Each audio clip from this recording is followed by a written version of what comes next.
Okay. Hello and welcome, everybody.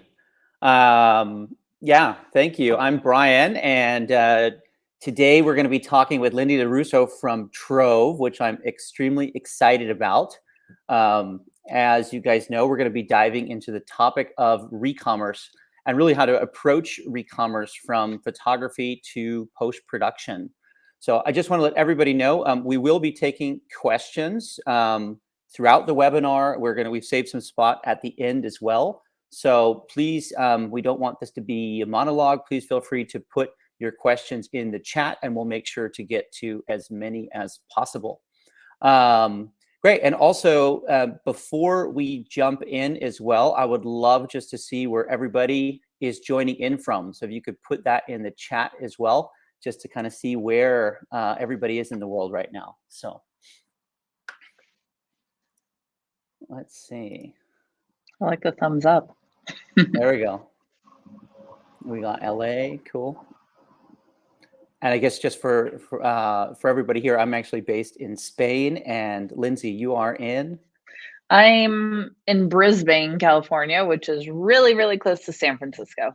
Okay, cool. Well, it looks like North Carolina, Romania, Sweden, Vermont. So we've got a pretty global base here.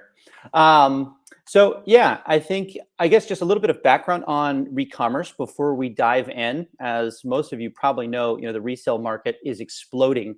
It's actually expected to double to 77 billion by 2025. So again, I think exploding is definitely the best way to describe this channel.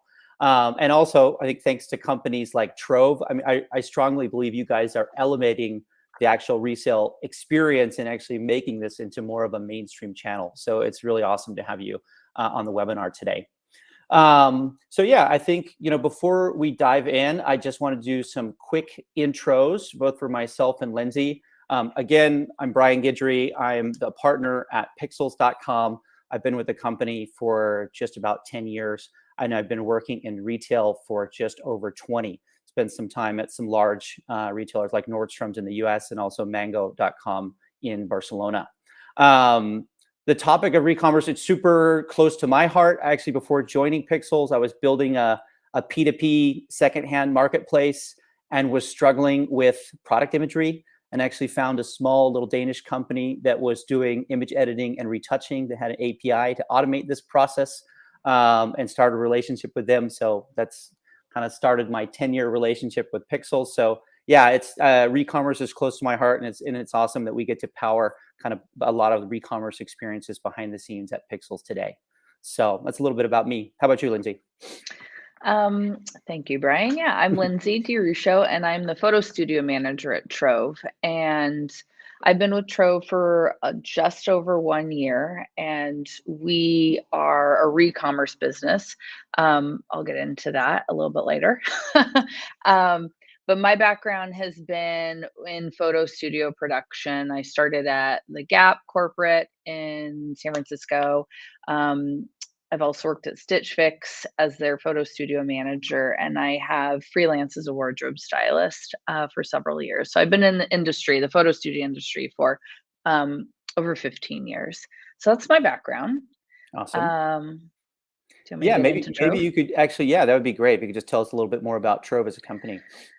Yeah, so Trove, as Brian said, we're in the business of recommerce, circular fashion, and our mission statement is to get items out of the landfill and get items in use for a lot longer. And how we do that is we're business to business. So we work with luxury brands, high premium brands, and we completely solve and handle all the logistics for resale while the company still owns their resale channel. And so we work with big companies like Patagonia, Lululemon, Levi's, REI, several more.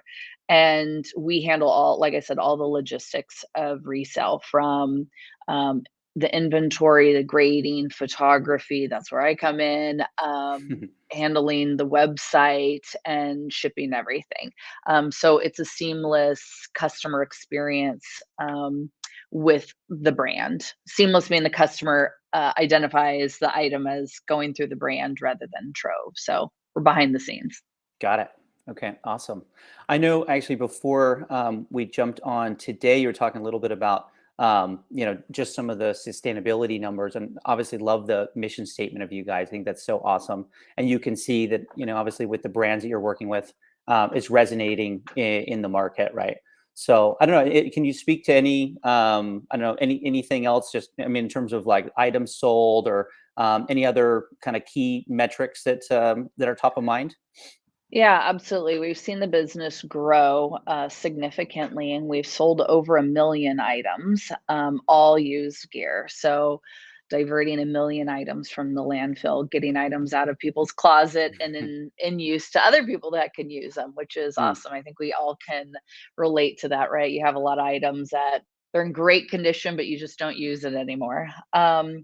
So yeah, that's exciting. And we've to date saved over 1.8 million kilograms of CO2 because we're diverting items out of the landfill. So less trucks going to the landfill. So that's really amazing. And people not buying new. So it goes into the circular fashion. And Trove alone we do a lot of cleaning, repairing all of our items. To make them last longer. So mm. we've cleaned and repaired over 350,000 items. Yeah, so it's a really, really significant impact. And I work here in the warehouse in Brisbane, and yeah, it's pretty surprising how much there is. Yeah, It's amazing. exciting. Just amazing to see kind of the scale and how fast you guys have grown here over the years. So, Yeah. well, I would love to dive into the photography side of things and really, maybe tease out some of the nuances of photography specifically for Recommerce and the resale market. So, yeah, I mean, I don't know if you can help us kind of define, Recommerce photography, if that is the thing. Yeah, that's actually something that's top of my mind. What I do here at Trove is um, defining what re-commerce photography is, what it should be. The difference with re-commerce and e-commerce, I like to think of it as someone on my team mentioned this, a photographer, that what we're doing is more documentation. Hmm. So we're documenting an item. You're visually seeing that image, that photograph is exactly what the customer is going to receive. So that's how it's really, really different from e-commerce. We're not shooting samples and making it look perfect to sell more that you would for e-commerce and marketing, but we're actually showing you this is the exact item you're getting, this is the condition it is, and we're highlighting the flaws. Like Hmm. there's a patch on that sleeve, here's a detail shot of that patch, or you can zoom in so you can see exactly what the condition will look like. So that's, I would say, the biggest difference. Hmm. And what Trove is doing, because we are a service provider for brands, is we're aligning with their brand photography. Not exactly like their product photography, but we're aligning with their brand so it has a seamless. When you go onto their website, it looks like, yes, this is Lululemon photography. It aligns with their brand standards. So Hmm. we're flexible that way, providing like really high resolution photography, which is different from other competitors. Um, Yeah, I mean, I think for me, that's definitely where I see you guys standing out. And again, we talked about kind of this an elevated re-commerce experience, almost matching, I would say brand standards for their typical, e-com sites. I don't know. Can you speak to that a little bit? Because I mean, I see the kind of the work that you guys are doing, and it's very different. I don't want to, to just without dropping names of other secondhand sites, right? But are brands, how should they be thinking about kind of maintaining brand identity across e-com and re-commerce? And do you see a lot of concerns from brands about that? Maybe you can speak to that just a little bit more. yeah, I think, and that's what separates us from the other resale businesses, is that we're working directly with the brands, and Mm, because they're owning this third channel, we're calling it re-commerce, that we can provide that high quality imagery. Um, but also keeping it at a scale, since we are shooting every single SKU. we have a really high production, Right. but we're maintaining that quality and consistency, which is really important. And we can offer, different advantages of types of retouching work, drop shadows, etc. So we're fine tuning it and collaborating with our partners. And offering them some great solutions to photograph at a high scale, depending on the volume as well.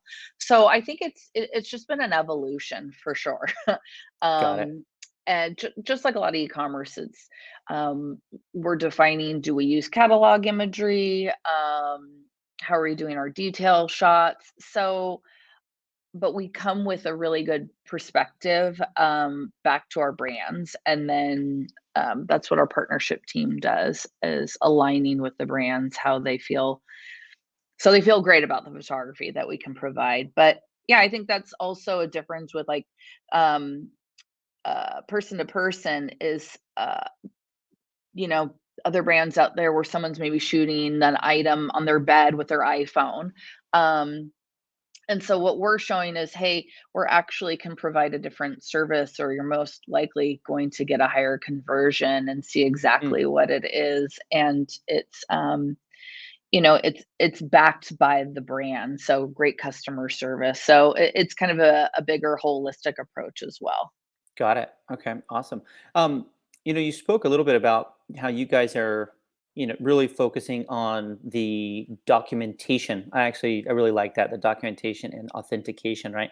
So I'd imagine on PDPs, right, the detail shots of showing things as they are super important. I mean, I'm just trying to think about other people that are joining us today. Is it really product specific where, hey, if there's a defect or I don't know, some wear and tear, you're gonna take, two extra detail shots. Do you have any kind of general rule of thumb, or is it really product specific? Um, Kind of a combination of both. Mm, um, we have What we try to do is the photographer is also determining, hey, actually, you can see this flaw in the main front shot. So mm, it doesn't need a detail. And it also depends on our brands. On their sites, Zoom feature is really, really great. Since we're shooting high quality photography, you can zoom in. Again, it depends on which brand you're looking at, if it's Lululemon like new, or Patagonia's worn wear, or EILEEN Fisher. Um, and so there is a level of subjectivity to it, saying, you can actually, this patch is really, prominent, so I can see this rather than a thread pull.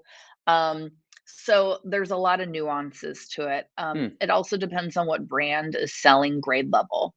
yeah, So there's like excellent condition, very good condition, but some brands actually sell more worn wear, like Patagonia, which is Patagonia. called worn wear. And so those might be a little bit harder to see if it's too faint to depict, we like to say, and then we'll capture a detail. So we're kind of keeping the customer in mind. Can they actually see this, or is this like a subtle flaw, but we can capture it in photography? And that's where photographers, the subjectivity comes into it. If they're saying this is actually too faint to depict, but we have copy notes as well. Right. So it's providing the customer that information too. Right. I'm just thinking, from a standard ecom workflow, I'm guessing even just from your prior experiences, that's where things definitely are changed up, right, from a recommerce perspective. So, I guess, transitioning to post, you actually did mention that you guys are providing different options to customers, which is awesome. Like, different types of shadows or natural shadows, drop shadows, types of, background work, things like that. I don't know, maybe you can just touch on a little bit like the mindset that you're thinking about when in terms of post production. A lot of companies, right? It's like, hey, let's just put it on a white background and that's it. But I think that also comes through with the quality, and that's probably where you're definitely not adhering to brand identity, right? If you're just saying, hey, white background, let's get it online as fast as possible. So yeah, I'd love to hear just kind of how you guys are thinking about post production for recommerce. Yeah, definitely also a shift in philosophy from retouching. And we partner with Pixelz, yay Pixelz, and have a really great relationship with shooting all different brands, different types of photography. just what you said, we offer natural shadows, drop shadows, clipped on white background, and shooting on a gray background versus a white background. So we have the flexibility to do different type of post work, um, which is amazing at a large scale. But the biggest thing that I was talking about is a different philosophy is post production. Um, was changing the mindset for retouchers that you're not retouching out flaws. We are Mm, embracing those flaws. And that was kind of one of the biggest, like I said, mindset shifts for retouching is we want to show the customer this is exactly what you're getting, right. um, rather than used to removing a stain or than normally you would with a sample. So Right. Right. I think that that is the biggest feature, and it's not overworking it and retouching. So not doing maybe a shirt does have a longer. One of the arm is a little bit longer than the other because it's slightly stretched out. Like the customer needs to know that. So we'll photograph it showing you exactly, yep, this arm's a little bit longer than the other arm. So not doing too much liquefying and shape work, kind of Got it. knowing where to stop. Yeah, I think there's definitely a balance. I think just over the years, you see a lot of other secondhand sites. Again, there's just hey, straight white background removal, or white, just put it on a white background, and there's not much thought into styling or wrinkle reduction and things like that. That then, of course, from a brand identity, it's just killing that, right? So, I think it's an interesting balance where you guys are taking things like you know maybe there's some very subtle shaping, but really it's the basics, right? And again, on that Yeah. documentation piece. But okay, awesome. Yeah, knowing what to fix in camera versus what to fix in post, which is very similar with e-commerce, and that's something that we're constantly talking about too. Right. I know a lot of retailers that we speak with in the secondhand space, like economics are obviously critical. So it's how much time are we spending in the studio? How much time are we spending with post? Right, and that balancing act. But Yep. definitely seems like you guys have struck a chord and have found a pretty awesome balance with the work that you're doing for your customers these days. So um, yeah, I don't know. I mean, I know, again, with a lot of people on the webinar today, but like any kind of key takeaways that you feel like people should have top of mind when it comes to, creating a re-commerce experience and, maybe the different types of, focus on in photography and post. Yeah, and like I said, back to like documentation, showing them authentic imagery. I think it's also really important to have quality lighting. Mm, I'm a big supporter of strobe lights, and that makes a huge difference. So if you're doing it at home, it's getting, even a professional equipment in the long run, it lasts longer. So that's one thing that I've talked about in the past is updating the equipment to be professional equipment because it has a longer lifespan, and actually purchase used equipment. So mm, that was one of my biggest achievements here was replacing high quality because it lasts so much longer, but doing it the Trove way and buying a lot of used gear. cool. So it takes more, more effort being green, but it's definitely worth it. So putting a lot of effort into thinking it systemically, I've got to do some condition grading. What's all the information? Also, is this, we have a quality assurance team, so we are figuring out if something is authentic. Hmm. That's very important. But for photography wise, yeah, like I said, it's still styling it to make it sellable and appealing to the customer, especially if they're loyal to that brand. They know, hey, I love Levi's 501s. It's all I wear, but I'm really looking for this distressed brand or Mm, a distressed style. Um, so capturing, like thinking of the customer in mind and capturing the information that they would and making it sellable and beautiful and is worth it. yeah. Well, we work with literally hundreds of studio managers and directors at Pixelz, and I'm sure they would love a secondhand equipment marketplace. I don't know if you guys are, maybe we'll see a Trove spin-off here. Yeah. Hey, and if you have any secondhand equipment, reach out to me. Yeah, exactly. Well, anyways, Yeah, very start cool. a new business. Well, awesome. Yeah, definitely super cool to kind of dive into Recommerce photography and post. I mean, any parting thoughts or kind of tips before we dive into Q&A? Yeah, one thing that I've been mentioning a lot is I'm on the operations team, which is new for me. Mm, Previously in Stitch Fix and Gap, and when I was freelancing, we're on a creative team or marketing team, which is a different shift for me. And it's been really great because it's putting analytics and logistics, which is always part of photo studio work, mm, but different type of thinking and operationally thinking. So I'm looking at hourly productivity rather than daily productivity and lots of analytics. So that's been a great shift for my mindset to get into the analytics. Um, as well as, so I'm focused on efficiency and mm, scalability, because our forecasting is a bit different. We can't predict when customers are going to trade in items. mm. So there's even a higher level of being flexible, right? You don't know what's coming down the pipeline until you get it. So being prepared and ready to be even more flexible. So that's what I would say too is the biggest thing for e-commerce. Got it. Flexibility, authentication, Yeah, scale. yeah. How much does speed come into play? Just out of curiosity. I mean, is that? I mean, obviously, I'm thinking about a Patagonia, or I don't know. You know, it's like, hey, the first one to get a specific jacket online wins, type of thing. I mean, are you guys also looking at speed metrics? Yeah, and that's something I know a lot of photo studios were looking at time to site. Mm, And getting the faster you can get an item up on the site, the faster it sells. So we do look at that, and we look at it at a granular level as our activity time. How long is it taking to check in this brand versus this brand, different grades? And we've done a lot of work to figure out, okay, what if this item isn't an easily identifiable item in our catalog? Then it goes into its own class, and we do photography. So we treat items differently based on lots of nuances like that. mm. Yes, so lots of logistics.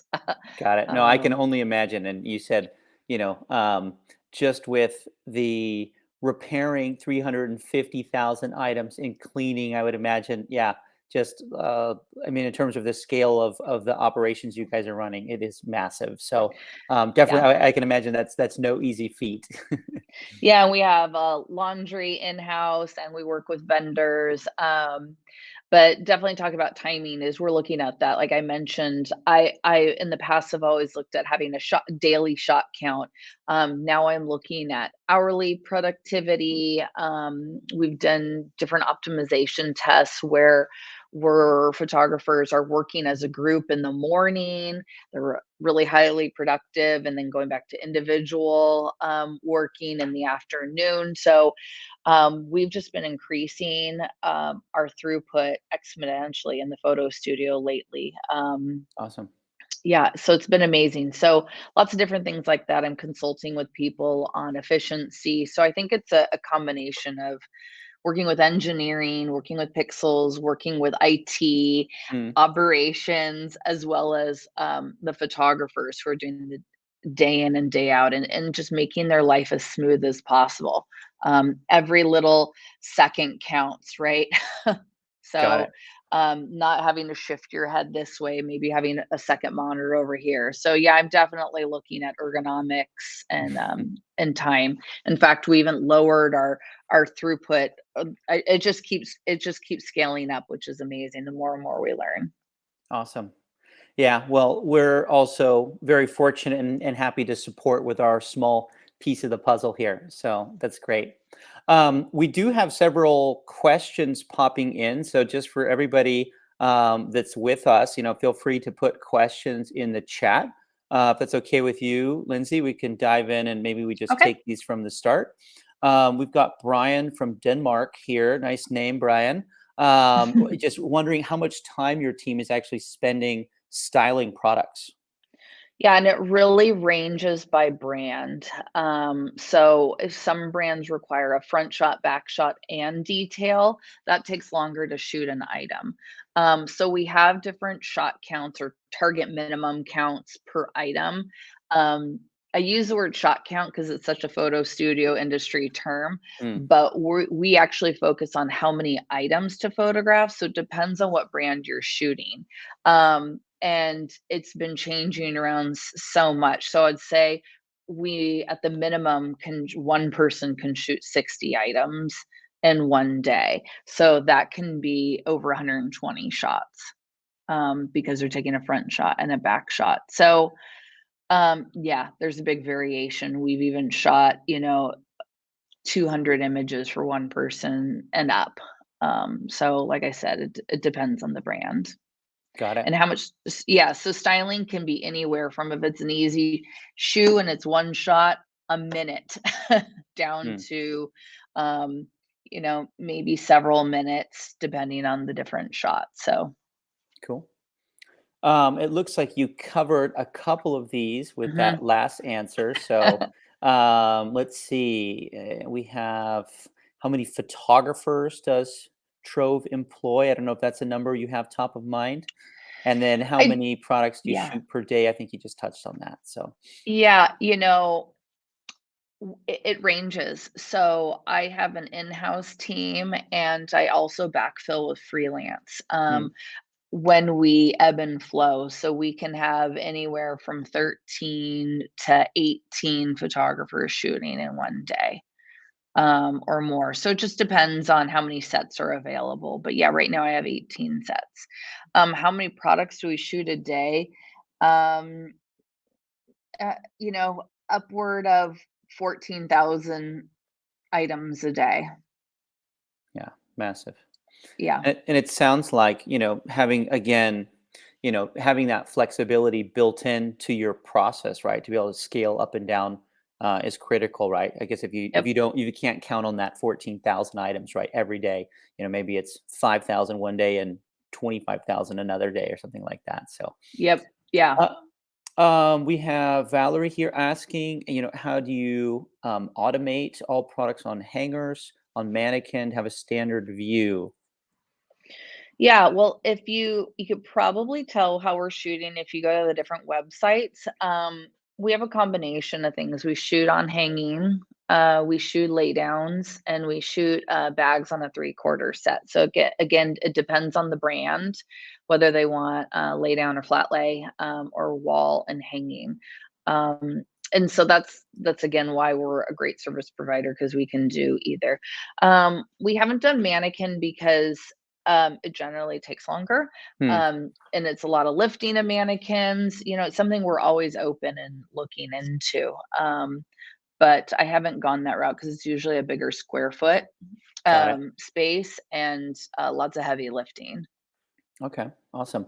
I do have, let's see, I've got some other questions here.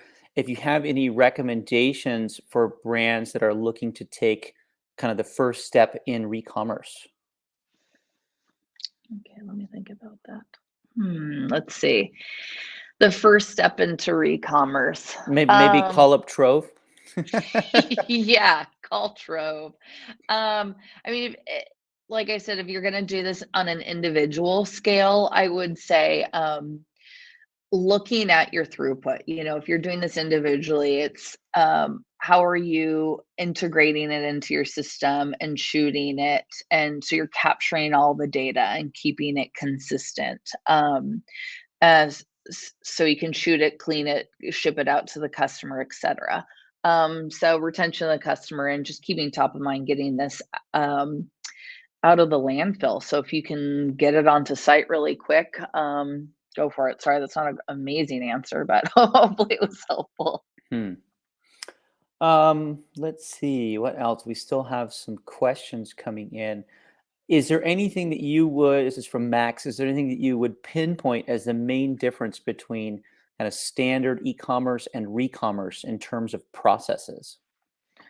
Um, well, thinking back to the check-in standard, that's the first step in Hmm. pre-production is with e-commerce, you have one sample to represent, maybe thousands of units in the distribution center, and it's the same size. So traditionally, you're shooting smalls and mediums. And so what you have to account for in re-commerce, here's a good one, is you can get a variation of size. Another reason why mannequin's tricky because you can get a women's size 0 up to a women's size 20. So you would have Right. to have multiple mannequins or mannequins that could, scale with the item.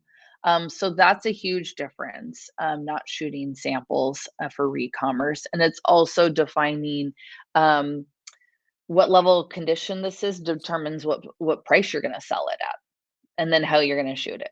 So that would I would think would be the biggest process difference with e-commerce. Okay. Cool. And let's see, we have Roger here who is asking which programs you use to develop all the images before they go to retouching. And is that the Yeah. same that you use to shoot? Um, yes, we are using photo standard equipment. So Capture One to capture imagery Mhm. and retouching. We have an in-house retouching team. They're using Photoshop. So all of the professional standard software. And then we also have internal based software, proprietary software that our engineering team has built. So that's where we get our data analytics, tracking, etc. So yeah, we use a combination of the best third party software. So we don't have to, this is one thing I'd say is definitely use your professional software. So you're not, I got a thumbs up to that. You don't want to build out everything. Um, I think that's what some startups try to do is to solve everything, but go to those service providers that they're experts in the field, right? Capture One is standard in the photo studios. You go to another photo studio, they're going to be using Capture One. Same Mm, thing with Photoshop, and then you have the expertise that can help you with customer service if you have bugs. If you're building your own scripts break. So keeping that in mind, mm. or if only one person knows how to fix the script and that person's out on vacation, right? Good um, times. yeah, so you need support. I know someone mentioned automation earlier. I think it was maybe Valerie, AI solutions. Yeah, I'm a firm believer in tech solves 100%. So definitely looking into automation, whether that's AI, computer vision, um, and any automation of file naming, how we can not use the mouse and use your keyboard because that's so much faster than using a mouse. So those are a lot of things that I'm thinking about and using a lot of shortcuts and hotkeys. That's what we Mm, do for retouching and for photography. yeah. I think that that resonates quite well with our team at Pixels as well. Really, just trying to leverage technology as far as it will go, AI as Yeah. far as it will go, and then of course, blending in, having a hybrid process to make sure that things are, delivered 100%. So great. It looks like we might have one more question coming in from Roger. I think if there's any last questions, now is the time to get them in. So. Oh, we just got a thank you. So yeah, more thumbs up. So yeah, thank you very much. Thank you. Yeah, so I guess we can leave it there, everybody. I just want to say thank you so much for joining Lindsey and I. This was fantastic. So yeah, I think we can wrap up and leave it there if no one else has any other questions. Okay. Thank you, Well, everyone. yeah, I want to just do one last mention. Actually, right before COVID, we had an in-person event in New York. It was called Flow 2020, and we are super excited to have a date and a venue for Flow 2021. Just so that you guys know that it's going to be in Berlin on November 2nd, and anyone who is running high volume e-commerce photo studios and involved with kind of post production at scale. We're going to have an amazing lineup for you. So just want to make sure that you guys are aware of that. We're going to drop a link into the webinar here so you can learn more about Flow 2021. And just quickly, without going into all of the details, you'll be able to see the agenda by visiting that link and some of the brands that are going to be joining us there. And we're going to be adding to that as well within the next month. So super excited about that. So anyhow, I guess with that, I would like to wrap up. I would like to say thank you so much again to Lindsey for joining us. This was awesome to have you on. And yeah, thank you everybody for joining the webinar, and we'll look forward to seeing you all at the next one. So thank you. Bye. Thank you so much. Yeah, thank you.